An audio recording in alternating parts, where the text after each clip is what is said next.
afternoon everyone. Myself Sidafna Naslam of grade 3rd week, roll number 21. Today I am going to do an experiment on the parrot in the cage. First of all, take a cardboard like this. Cut out a rectangle from cardboard size should be 7 into 10 centimeter. Make holes in each size like this. Now draw a parrot at one side and cage in other. Color the picture of a parrot as you like this.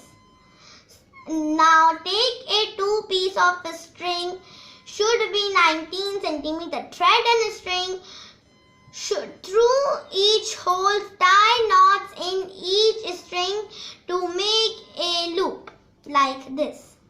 Then rotate it like this. And now what do you see?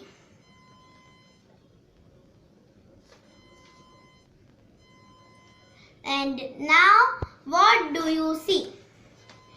You will see the parrot in the cage. Thank you.